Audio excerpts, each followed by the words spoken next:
Comienza el informativo con Carlos Eduardo Sánchez.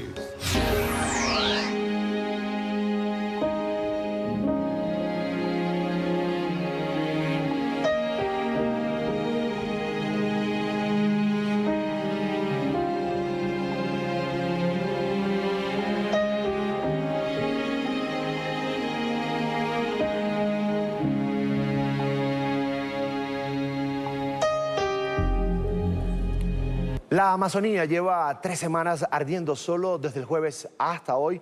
Más de 1.600 incendios se han registrado en el Amazonas brasileño. Más de 500.000 hectáreas de bosque han sido consumidas por las llamas que solo dejan destrucción a su paso. La emergencia se recrudece mientras que las tropas del ejército de Brasil ya realizan operaciones contra las conflagraciones. Así estaba la selva del Amazonas hace 3 semanas. Y así se encuentra ahora. Las llamas convirtieron lo que era vegetación y cultivos en cenizas. Solo escombros y destrucción han quedado tras los incendios forestales que han azotado la selva tropical más grande del mundo. Los campesinos y agricultores del sector piden ayuda. Nosotros no somos los que estamos iniciando los incendios. Un vecino perdió todo su pasto y su familia murió tratando de apagar los incendios. Nadie viene aquí. Luego de recibir varias críticas, el gobierno de Bolsonaro finalmente decidió movilizar tropas y fuerza aérea para combatir los incendios. Estamos enviando todos los refuerzos para tomar las medidas necesarias para combatir los delitos ambientales ilícitos. Además, estamos colaborando con las agencias y organismos responsables de combatir los incendios en cada uno de los estados respectivos. En las últimas horas, el Banco para el Desarrollo de América Latina anunció que donará $500 millones a Bolivia, Brasil y Paraguay para luchar contra los incendios y atender a los damnificados. Saludamos a esta hora a nuestro jefe de misión, Nicolai Abril. Como siempre es un gusto, Nicolai, bienvenido, buena tarde. ¿Dónde se ubican los focos de estos incendios que están arrasando con el Amazonas? Bienvenido. Carlos, gracias, muy buenas tardes. Para responder a su pregunta, déjeme mostrarle este mapa. Aquí vemos el área que ocupa la Amazonía, que comparten países como Brasil, Venezuela, Colombia, Ecuador, Perú y también Bolivia. Los puntos rojos representan los más de 14.000 focos de incendios que se han reportado hasta esta semana. Vemos que abarcan una vasta zona en el norte de Brasil. Algunos de esos puntos se encuentran justo en la frontera con Perú, por ejemplo, con Bolivia también, donde además se reportan conflagraciones, Carlos. Nico, quería preguntarle también cómo se propagan estos incendios como los que estamos viendo en el Amazonas y además cómo las autoridades los combaten. Bien, Carlos, le explico. Los incendios forestales se propagan debido a una combinación de viento, vegetación y terreno montañoso. El viento atiza las llamas, afecta la dirección del fuego y transporta partículas ardientes que permiten que las llamas salten rutas o cortafuegos. La vegetación aumenta las llamas. Cuanto más seco esté el bosque, más rápido se extiende el fuego, viajando hasta 5 kilómetros por hora. Cuanto más espeso sea el bosque, más rápido se extiende el fuego, especialmente si el matorral no se despeja regularmente. Una alfombra de hojas secas es el combustible perfecto en las zonas montañosas. Las subidas tienden a acelerar el fuego, mientras que este desacelera al descender. En áreas de alto riesgo se vigilan todo el día, todos los días. Tan pronto como detectan un incendio, descargan agua mezclada con un retardante de llamas, una sal ignífuga que ayuda a evitar que la vegetación se queme. Si el fuego se expande, los aviones contra incendios van y vienen sobre la zona apagando las llamas con su carga de 6.000 litros. En el terreno, los bomberos enviados son coordinados por un puesto de mando para asegurarse de que no se lesionen por las toneladas de agua que caen desde el aire. Hay 2 estrategias posibles de ofensiva, en la que los bomberos se acercan lo más posible al fuego rodeándolo, o la estrategia defensiva, en la que los equipos de bomberos esperan que el fuego los alcance mientras protegen áreas vulnerables, estableciendo una franja de vehículos que intervienen apagando las llamas. En ciertos casos, en áreas boscosas deshabitadas, los guardabosques pueden encender incendios tácticos bajo la supervisión de los bomberos para crear zonas libres de vegetación que actúan como cortafuegos y, Carlos, privan al incendio de su combustible. Lo bueno es que ya están haciendo algo, Nicolai. Por lo menos está haciendo algo. Gracias, buena tarde. Avanzamos. Los incendios en la Amazonía no solo han causado la destrucción de la tierra en esta región tan importante para el equilibrio ecológico del planeta. La nube tóxica que dejan las conflagraciones se extiende por gran parte de Brasil y países vecinos. Aquí las cifras para comprender la gravedad de la situación. La selva tropical más grande del mundo tiene una extensión de cerca de 7 millones de kilómetros cuadrados. Según la organización WWF, esta región está perdiendo una superficie equivalente a más de 3 canchas de fútbol por minuto debido a la deforestación y los incendios. Datos del Instituto Nacional de Investigación Espacial de Brasil revelan que en lo que va del año se han registrado 74.155 focos en todo el país, una cifra muy superior a los 40.136 registrados en el mismo periodo de 2018. El fuego amenaza 30.000 especies de plantas y cerca de 500 de mamíferos. La masa forestal absorbe millones de toneladas de dióxido de carbono y produce el 20% del oxígeno del planeta. Hoy las partículas quemadas viajan a través del viento hacia todo Brasil y Bolivia. Incluso llegan a naciones vecinas como Perú, Argentina y Uruguay. Además de ser un pulmón verde, la Amazonía aporta alrededor del 20% del agua dulce del mundo. Y desde el Vaticano, el Papa Francisco se sumó a las voces que han expresado su preocupación por la grave situación en la Amazonía. Instó a los fieles católicos de todo el mundo a rezar para que la emergencia pueda ser controlada cuanto antes. Todos estamos preocupados por los grandes incendios que se han desarrollado en el Amazonas. Oremos para que con el compromiso de todos puedan ser apagados pronto. Ese pulmón de bosques es vital para nuestro planeta.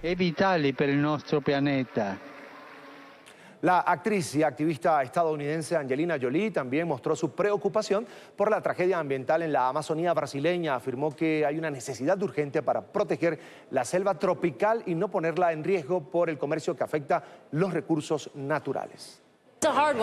Es difícil porque todos hemos sido conscientes de la selva y de la necesidad de preservarla desde que tengo memoria, desde que tenía 6 años y hablaba con mi madre sobre ella y que hemos llegado hasta aquí y no hemos sido capaces de mantenerla y protegerla y expresar a toda la gente de todo el mundo el valor de la misma y para las personas que hacen negocios, dar prioridad a los seres humanos y al oxígeno y a nuestro futuro por encima de comercio inmediato.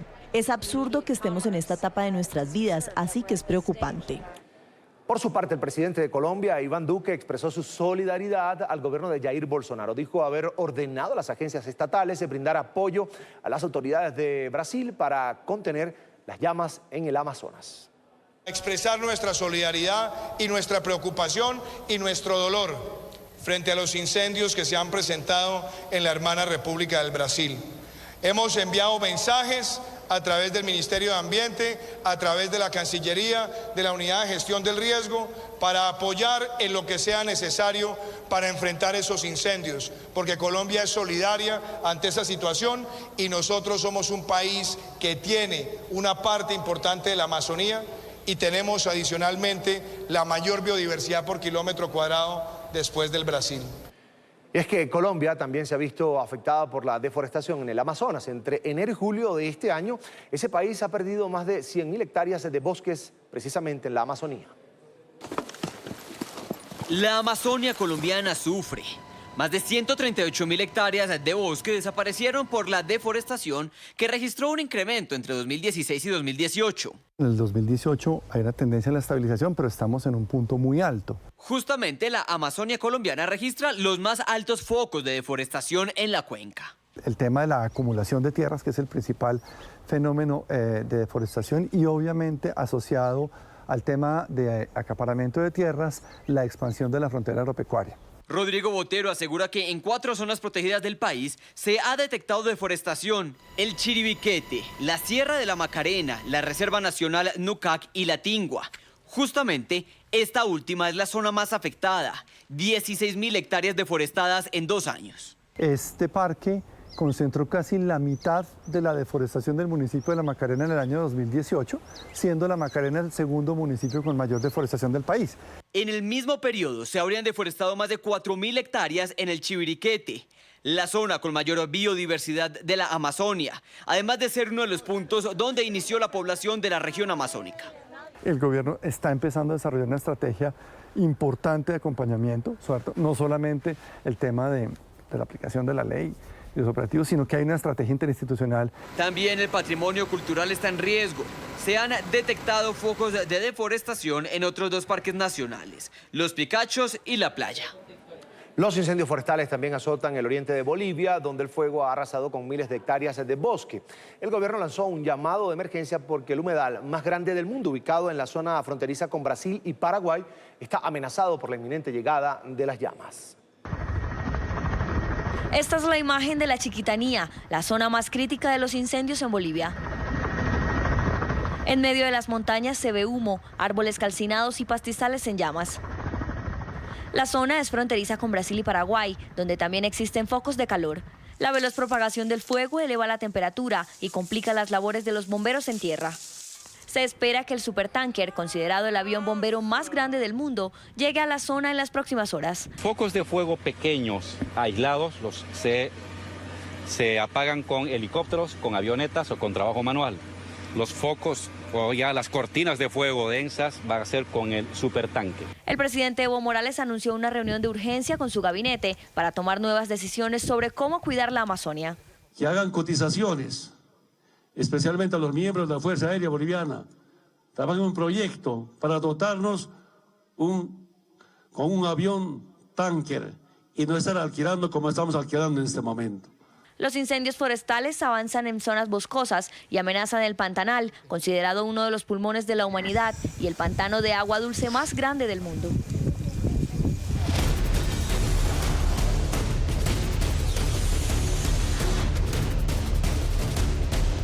En el segundo día de la cumbre del G7 que se realiza en Francia, el bloque de los países más industrializados del mundo logró un acuerdo de ayuda a la Amazonía. El presidente de Francia, Emmanuel Macron, anunció en un encuentro informal con periodistas que los países del grupo han acordado proporcionar ayuda a los países latinoamericanos afectados por los incendios en el Amazonas. La asistencia incluiría medios técnicos y financieros para apoyar a los gobiernos que trabajan precisamente apagando las llamas. Macron rechazó además las críticas sobre una eventual intromisión en asuntos soberanos de Brasil y recordó que Francia es uno de los 9 países amazónicos, ya que cuenta con la Guyana francesa localizada en el noreste de Sudamérica. Existe una convergencia real para decir que todos estamos de acuerdo en ayudar a los países afectados por estos incendios lo más rápido posible. Son varios. Esta mañana Colombia hizo un llamado a la comunidad internacional. Tenemos que estar presentes y vamos a concretarlo. Pero debemos ser muy claros en el respeto a la soberanía. Debemos tener un objetivo de reforestación y debemos ayudar a cada país a desarrollarse económicamente. Pero el desafío de la Amazonía para estos países, así como para la comunidad internacional y demás en términos de biodiversidad, oxígeno, la lucha contra el calentamiento global, que debemos proceder a esta reforestación. Otro de los temas centrales que se ha discutido durante la cumbre ha sido la guerra comercial entre China y Estados Unidos. Los líderes abordaron la preocupación internacional ante una posible recesión económica. El presidente de Estados Unidos, Donald Trump, elevó la tensión. Según la Casa Blanca, el mandatario lamenta no haber impuesto tarifas más altas a los productos chinos. Otra de las noticias más importantes sobre comercio en la cumbre del G7 fue la disposición de Estados Unidos de firmar un acuerdo comercial con el Reino Unido una vez abandone la Unión Europea. El presidente Donald Trump prometió un gran acuerdo bilateral de comercio tras efectuarse el Brexit previsto para el próximo 31 de octubre. El mandatario estadounidense afirmó que Johnson es el hombre adecuado para llevar a cabo la salida del Reino Unido del bloque. No necesita consejos, es el hombre adecuado para el trabajo. He estado diciendo eso durante mucho tiempo. No hizo muy feliz a su predecesor, pero lo he estado diciendo durante mucho tiempo. Es el hombre adecuado para el trabajo. Todos ustedes escuchen eso, estoy sorprendido.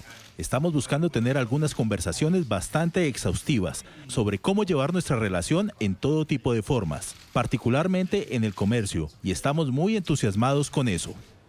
Y precisamente el primer ministro del Reino Unido, Boris Johnson, se refirió al Brexit.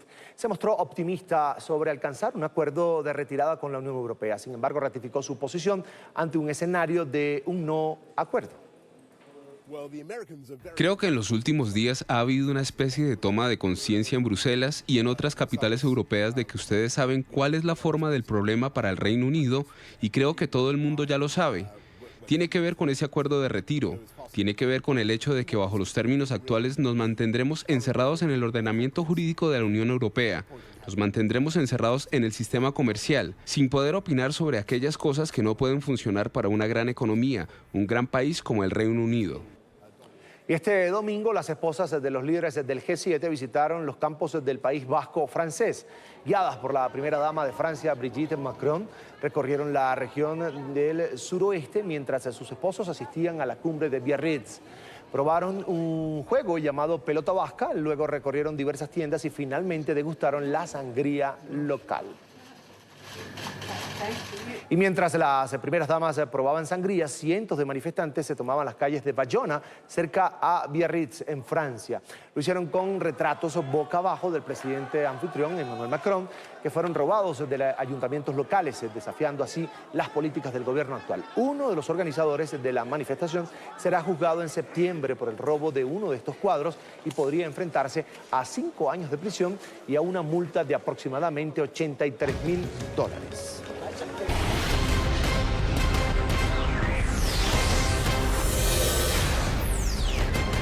La crisis de Venezuela se agudiza. Adquirir alimentos es todo un viacrucis para los ciudadanos. Más del 80% de las familias tiene una alimentación precaria. La Confederación de Asociaciones de Productores Agropecuarios de Venezuela denuncia que en el país se produce tan solo al 20% de la capacidad. La noticia desde Caracas con nuestro periodista Luis Laya. Luis, buena tarde. Hola, buenas tardes. Cerca del 80% de las familias venezolanas se encuentran en inseguridad alimentaria, así lo asegura Fedeagro. Es decir, estas 80% de las familias comen 2 o menos veces al día. Indican que está en grave crisis la producción de alimentos en el país. Menos del 20% de capacidad está laborando este sector. Además, señalan que no tienen dinero para importar. Tan solo 20 o 25% de los productos que hoy se consumen en Venezuela son importados. Es decir, se está abasteciendo cerca del 40% de lo necesario. Que hoy en día en Venezuela, entre lo que se produce del campo más lo que manufactura la agroindustria, en el mejor de los casos podríamos estar llegando al 30 o el 35% de la oferta de alimentos que teníamos en el pasado. Esa es la realidad que hoy en día vive el sistema agroalimentario venezolano. ¿A qué nos ha traído esto? Pues a inseguridad alimentaria en el 80% de los hogares venezolanos. Esa es la foto que nosotros hoy vemos. Cuando nosotros veíamos la última encuesta en COVID y veíamos que 66% de los venezolanos comemos 2 o menos veces al día, y cuando vemos que 80% de nuestros hogares estamos en inseguridad alimentaria, eso es un problema gigante para la nación, porque esa es la nutrición de nuestra población, esa es la realidad que nosotros hoy en día estamos enfrentando. Además, desde la Asamblea Nacional denuncian que los modelos implantados por los regímenes de Hugo Chávez y de Nicolás Maduro han sido los que han dañado la producción nacional. Señalan, han intentado involucrarse en absolutamente todos los aspectos, desde la compra de la materia prima, la producción, hasta la distribución y comercialización. Esto ha hecho que los entes privados pierdan sus capacidades. ¿Es que la tierra en Venezuela se acabó? No. ¿La tierra perdió fertilidad? No. No. ¿El venezolano ahora estudia menos? No. El problema no es el venezolano, el problema no es la tierra, el problema no es que es una inundación, el problema no es una sequía, el problema no es un cambio abrupto en las condiciones climáticas, el problema es el modelo. Un modelo que saca lo peor del venezolano. Saca el rentismo, saca el cadivismo, saca la viveza, saca la corrupción, donde todo el mundo está pendiente de que me des unos dólares para traer unos alimentos y ya después veo si lo traigo o no lo traigo, o una vuelta aquí para recibir un financiamiento acá pero no uso para otra cosa. El problema es el modelo, pero no solo el modelo, sino que el modelo sacó lo peor del venezolano. Desde Fedeagro señalan que el Estado venezolano solo debe estar para implantar y gestionar las normativas y las leyes a través de las cuales se rija la producción y la comercialización. Sin embargo, no debe involucrarse en los aspectos. Esto debe ser para el sector privado. Desde Caracas, Venezuela, para NTN 24, Luis Alejandro Laya. Luis, gracias. Una muy buena tarde para ti en la capital venezolana. Hay un sueño que se convirtió en pesadilla. De esto vamos a hablar. Es como ha descrito una joven venezolana su experiencia. Ella espera su cita en la Corte de Inmigración estadounidense tras llegar al estado fronterizo de Tamaulipas, en México, donde afirma que el temor con el que salió de Venezuela la sigue acompañando. Informe de nuestra cadena aliada La Voz de América. Sin cordones en los zapatos, cambio de ropa, comida o techo para dormir, esta joven venezolana, a quien llamaremos Melissa, se aferra a la esperanza que, según ella, le queda tras ser regresada a Nuevo Laredo, México. Aquí debe esperar la decisión a su petición de asilo político, aún pendiente, al otro lado de la frontera, a donde llegó y aún no entiende por qué no fue aceptada. En mi vida pensé que esto iba a ser, como dicen, el sueño americano. Para mí, sí, a pesar de todo, ha sido la pesadilla americana, ¿no?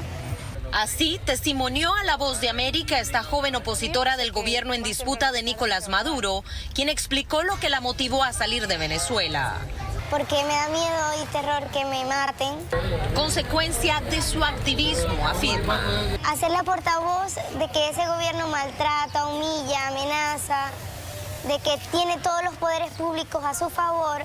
Pero tras salir de Venezuela y atravesar la frontera colombo-venezolana el pasado 24 de julio junto a su hermano, llegó al estado de Tamaulipas, México, y siente que su búsqueda de libertad se ha visto frustrada una y otra vez. Fui a Reynosa, donde fui secuestrada. Melissa afirma que grupos al margen de la ley los obligaron a pagar dinero que tuvieron que obtener de familiares en Estados Unidos para luego ser forzados a cruzar la frontera, donde fueron detenidos. Fueron días de frustración, fueron días de tristeza, fueron días de no saber nada, ni de mi familia, ni ellos míos, ni yo de ellos. Aún así, Melissa tenía la esperanza de poder encontrarse con sus 3 hermanas en territorio estadounidense. Con expectativas de que al llegar al momento de mi entrevista de miedo creíble, yo me iba a quedar en ese país. Y pues así no fue. Todo cambió todo fue distinto cuando recibí la noticia de que serías de vuelta a México. Aún con miedo y terror les pedí al oficial que me dejaran en ese país. Ellos decían que no, que yo debía volver a México porque eso eran sus acuerdos con el gobierno. La administración Trump ha defendido el protocolo para protección a migrantes, asegurando que garantiza que personas como Melissa, quienes están pidiendo asilo, no evadan presentarse ante la Corte de Migración y se queden de manera irregular dentro de Estados Unidos. Y les garantiza su día ante la Corte mientras esperan en México. Aún así sigo aquí y voy a pelear por mi caso. Celia Mendoza, Voz de América. Decenas de personas en el estado de Delaware, en Estados Unidos, salieron a las calles para protestar contra las políticas migratorias de la administración de Donald Trump. El grupo de manifestantes se portó un ataúd para recordar a todos los niños migrantes que han perdido la vida en su intento por llegar a la Unión Americana. Los ciudadanos expresaron su indignación y condenaron el manejo que el gobierno le ha dado a la problemática. Caminaron durante una semana. Hay cientos de personas de 4 estados diferentes de los Estados Unidos que se han reunido para mostrar su apoyo a los que están atrapados en el sistema racista de deportaciones en el país y a nuestra cruel aplicación de la ley de inmigración. Estoy horrorizada por lo que nuestro gobierno está haciendo en nuestro nombre.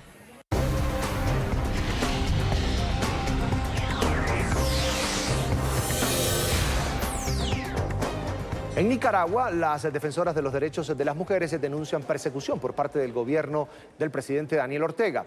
Algunas feministas afirman que fueron arrestadas y golpeadas por la fuerza pública durante las manifestaciones en las que exigen un cambio político en el país. Informe de la cadena aliada La Voz de América.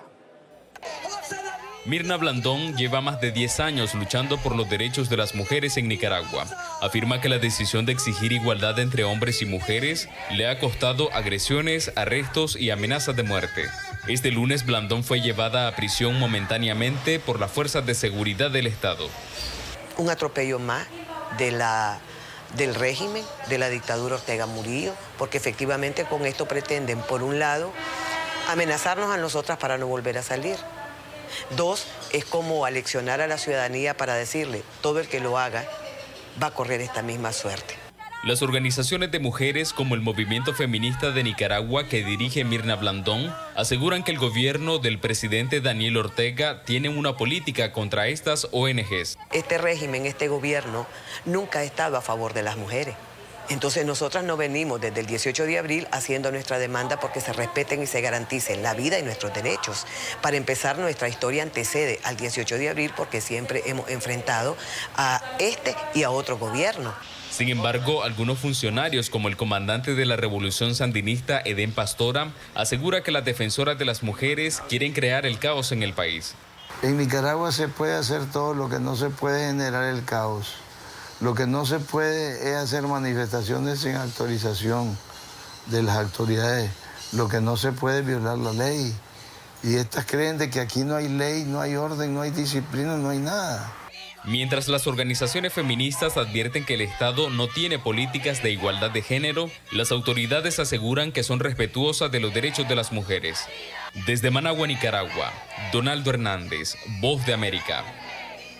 La provincia de Imbabura, en Ecuador, fue declarada por la UNESCO como Geoparque Mundial. La biodiversidad y sus culturas ancestrales fueron los factores que conllevaron a esta distinción. Recorrer la provincia de Imbabura en Ecuador despierta los sentidos. Lagos, volcanes y paisajes que parecen de ensueño evidencian la biodiversidad de esta zona reconocida como Parque Mundial por la UNESCO. El primer impacto es la cohesión social. No podemos lanzarnos a un proceso de esto si es que la comunidad no quiere, no le interesa. En las 470.000 hectáreas que comprende Imbabura están asentadas también comunidades indígenas que como guardianes se encargan del cuidado y preservación del entorno. Ellos son los que habitan este territorio, son los guardianes y custodios de este espacio, pero además también aquí han ejercido su forma de vida. 6 cantones y 36 parroquias rurales conforman el Geoparque Mundial de Imbabura. Cada uno tiene historia, encanto y un protagonismo único que seduce al visitante. Una provincia muy rica en todo lo que es gastronomía, cultura, paisaje y sobre todo esta parte de aquí de Urcuquí, pues que estamos muy ricos en este beneficio en turismo de salud. Esta zona rica en paisaje, gastronomía, aguas medicinales, tradición y cultura es la primera en Ecuador en ser catalogada como geoparque, lo que aumenta el atractivo e interés de turistas. Y un acuario en la Florida, Estados Unidos, es pionero en la reproducción de coral atlántico. En un laboratorio desarrollan la que sería una nueva esperanza para salvar los arrecifes del estado. A través de la imitación de la luz y temperatura dentro de peceras con corales, podrían reproducirse. Y un invitado inesperado sorprendió a los huéspedes de una casa vacacional en California, Estados Unidos. Se trata de un oso que ingresó a la vivienda en búsqueda de comida. Una cámara de vigilancia lo grabó abriendo la nevera. El animal abandonó el lugar cuando arribó allí la policía. El poder de la naturaleza quedó registrado en este video, ya lo van a ver. Residentes de Denver, en Estados Unidos, se captaron el momento en el que poderosas corrientes de viento levantaron decenas de colchones de un cinema al aire libre. El particular incidente no dejó heridos.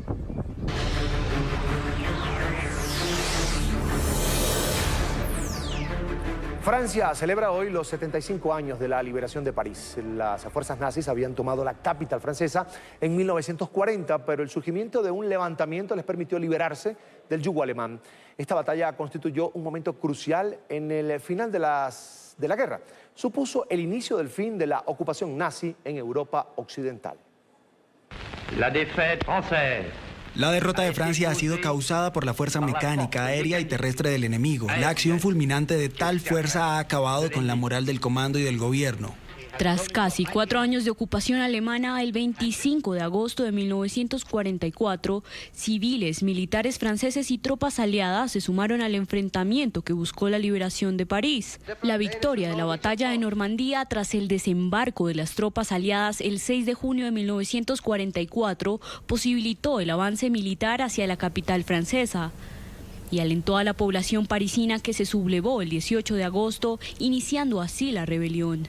Con barricadas e incendios, los franceses defendían su libertad. En medio de violentos combates, la resistencia luchó contra los 20.000 alemanes en la ciudad. Ante este colapso se abren 2 caminos, el del abandono y la desesperación. El otro es el del honor y la esperanza, camino que mis compañeros y yo hemos decidido tomar, seguir la guerra junto a los aliados. La liberación de París significó casi una semana de lucha bajo el liderazgo del general francés Charles de Gaulle y el ejército alemán. Derrotados, los alemanes se rindieron el 25 de agosto de 1944 en el Hotel Meurice, en el centro de París. Al día siguiente, 2 millones de personas festejaban la victoria durante el desfile del general de Gaulle y los ejércitos de liberación en los Campos Elíseos.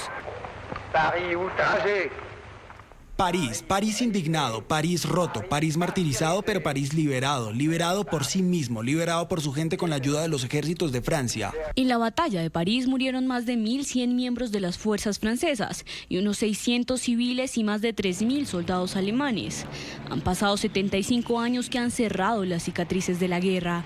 Muchos lugares se veían dramáticamente diferentes en 1944, como el Hotel Notre Dame, que sufrió graves daños. Sus escombros solo quedan en el recuerdo, ese recuerdo atroz de una guerra que cambió el curso de la historia. 3 personas murieron tras el bombardeo israelí a la capital siria, Damasco. El ataque de la Fuerza Aérea en la noche del sábado evitó que drones asesinos de la fuerza iraní Quds y las milicias chiitas lograran atentar contra Israel, según dijo el ejército de este país. El Observatorio Sirio de Derechos Humanos afirmó que 2 de los fallecidos eran miembros de Hezbollah y el tercero sería un supuesto miliciano iraní. Y horas después del bombardeo en Siria, un avión no tripulado israelí cayó en el sur de Beirut, en el Líbano.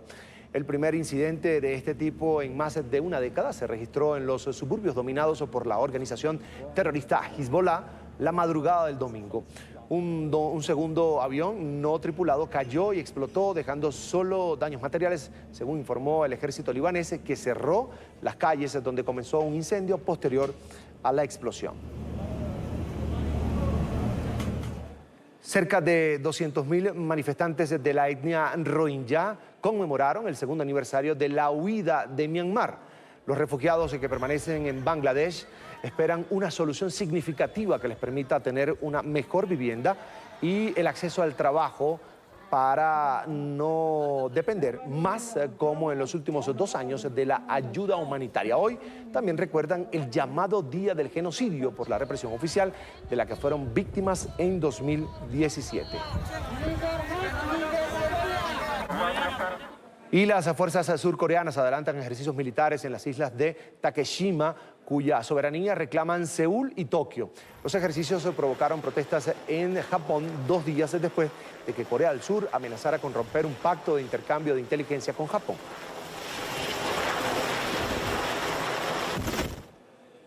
La Agencia Estatal de Noticias de Corea del Norte difundió las imágenes del nuevo sistema lanzacohetes múltiple. En las fotografías se ve al líder del régimen Kim Jong-un acompañado de un grupo de altos funcionarios. También fueron divulgadas las imágenes del momento exacto en el que fueron disparados al mar 2 misiles balísticos de corto alcance. La prueba corresponde a la más reciente serie de lanzamientos en las últimas semanas por parte del régimen. Durante la cumbre del G7 en Francia, el presidente de Estados Unidos, Donald Trump, aseguró no estar contento con los ejercicios militares. Nueva jornada de enfrentamientos entre manifestantes y la fuerza pública en Hong Kong. Al menos 29 personas fueron detenidas por la policía durante los violentos choques de este fin de semana. Después de 10 días de relativa paz en la antigua colonia británica, la tensión volvió a las calles cuando miles de personas se manifestaron en Kwun Tong, un área de clase trabajadora de la ciudad. Las multitudinarias protestas suponen la mayor crisis política en décadas en la isla del continente asiático.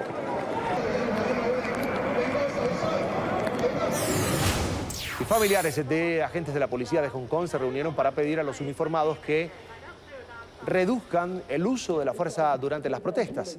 Sin importar el mal tiempo, las familias de los agentes se concentraron en una plaza pública de la ciudad. Con pancartas hicieron un llamado a detener la violencia durante las movilizaciones.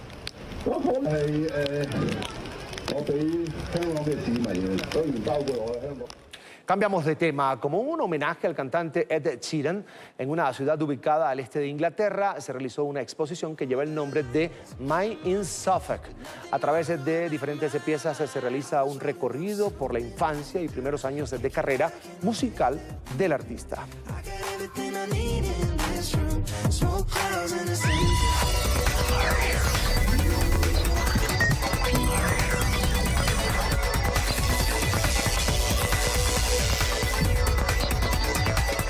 Fanáticos de la tecnología se reunieron esta semana en Beijing para una nueva edición de la Conferencia Mundial de Robots. Extravagantes ejemplares para la diversión y también para el trabajo son exhibidos hasta el 25 de agosto en la capital china. 800.000 personas se deleitaron hasta hoy con las novedosas creaciones. Y este es Walker, el humanoide que es la sensación en la Conferencia Mundial de Robots en Beijing. Durante la exposición, el público tuvo la posibilidad de presenciar de primera mano los avances tecnológicos en el campo robótico. Vamos con la imagen del momento. Fue captada en Alaska, Estados Unidos.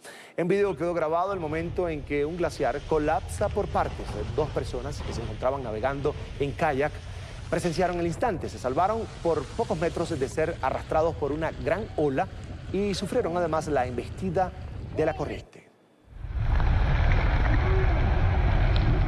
Urgente llamado por parte de organizaciones defensoras de animales. La tendencia de tomarse fotos con algunas especies se puede poner en peligro su existencia. Aunque parezca una tierna escena, la verdad es que detrás del autorretrato se esconde una amenaza que contribuiría a la extinción. El comercio ilegal se ha disparado especialmente en países asiáticos. Usuarios de redes sociales quieren tenerlos como mascotas y narrar su vida diaria junto a ellos. Sin embargo, al no estar en su hábitat natural, en muchos casos mueren. La alerta por esta moda es sobre 22 especies, entre las que se encuentran lagartos, tortugas y arañas. El Circo del Sol, la compañía canadiense famosa por sus espectáculos alrededor del mundo, invitó a nuestra cadena aliada, La Voz de América, a realizar una visita detrás de bambalinas de uno de sus espectáculos más grandes. Se trata de Volta. Trajes increíbles, deportes extremos y arte circense son los ingredientes ideales para dar vida a un espectáculo único y explosivo como es Volta, el show de Cirque du Soleil, uno de sus principales que está emocionando a Estados Unidos. Bicicletas BMX, trampolines y anillos gimnásticos son algunos de los elementos de este espectáculo, el cual detrás de sus bambalinas necesita mucha preparación, sudor, sacrificio y un duro trabajo de todos, como el de Michael González, músico dominicano con un pasado en Broadway. En este show yo nunca me canso, porque en Broadway eso es lo mismo todos los días. En este show uno nunca sabe lo que va a pasar. Si el artista quiere hacer algo más, tenemos que seguir el artista. A pesar que Volta es un espectáculo que se actúa cada día, los artistas se entrenan siempre antes del espectáculo para prepararse a cualquier situación. Ver a estos artistas entrenarse detrás del escenario permite entender que el peligro no es tal. Parece peligroso, pero estamos realmente en control de eso y somos muy buenos para manejarlo. Y como siempre, además de la exhibición, Cirque du Soleil es famoso para enviar un mensaje con sus espectáculos, como en Volta, donde el protagonista consigue la felicidad solo después de haber aprendido a aceptarse sin preocuparse más por el juicio de los otros. Jacopo Luzzi, Voz de América, Tyson, Virginia. La película La Dama y el Vagabundo vuelve a la pantalla grande. Este es el primer tráiler del remake de la cinta que se estrenó por primera vez en 1955. Monte, un perro callejero, salta a la pantalla grande y da vida a Golfo, el protagonista enamorado de Reina. Indeed. Así ponemos punto final a este informativo en NTN24, el canal de las Américas. Sigan informados por Twitter, nuestra cuenta es @NTN24 y todas las noticias están en www.ntn24.com.